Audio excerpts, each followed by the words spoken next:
I, 33-year-old female, have been married to my husband Kevin, 35-year-old male, for almost 5 years. We have a 3-year-old daughter, and I'm currently pregnant with twins, boy and girl. My brother-in-law Terrence, 38-year-old male, has been married to his wife Jess, 39-year-old female, for 7 years. Jess and I are total opposites. Jess is an extrovert. She's kind of loud, boisterous, and some would even say abrasive. I'm an introvert. I'm not quiet or shy, but I am reserved. I'm also very observant. The first time I met Jess, I told Kevin that we would be like oil and water. We've never been overtly hostile towards each other, but also have never gone out of our way to bond. Unfortunately, Terrence and Jess had fertility issues for several years before finally having their son a couple weeks ago.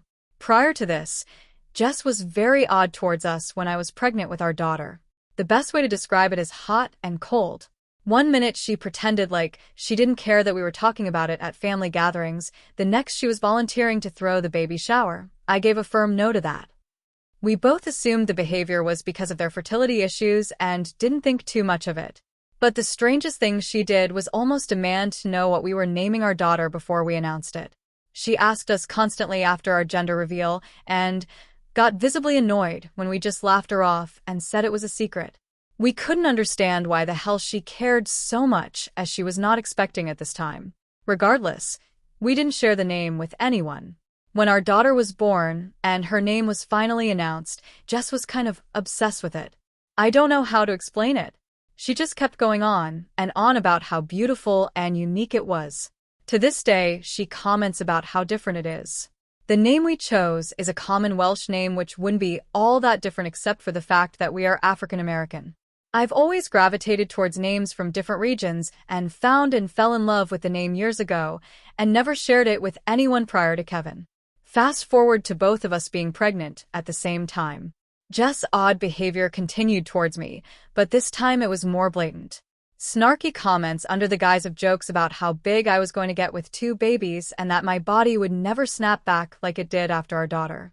She even accused us of getting pregnant on purpose after she announced her own pregnancy, even though the whole family knew we were actively trying and, at the time of her announcement, I was already a few weeks along and didn't know. One thing about me, introvert or not, I'm no pushover and will stand up for myself. But I chose to ignore Jess because I knew that would get to her more than confronting her would, since she seems to thrive off drama. Jess was obviously much further along than we are. However, we did have our gender reveal prior to Jess giving birth. And right on cue, the baby name interrogation started again. Because they decided not to find out the gender of their baby in advance, Jess kept hounding us for both of the names we had already picked out. But again, we declined to answer. After days of this, I got annoyed and asked Kevin if he thought the reason for her insistence was so she could use the name first since she was due first. He kind of chuckled until he realized I was serious and said he didn't think so, but that anything was possible. So I said, let's test it. We were due to host my father-in-law's birthday at our house a couple weeks later, and I decided to leave something in the unfinished nursery with a girl and boy name on it and see if Jess went snooping.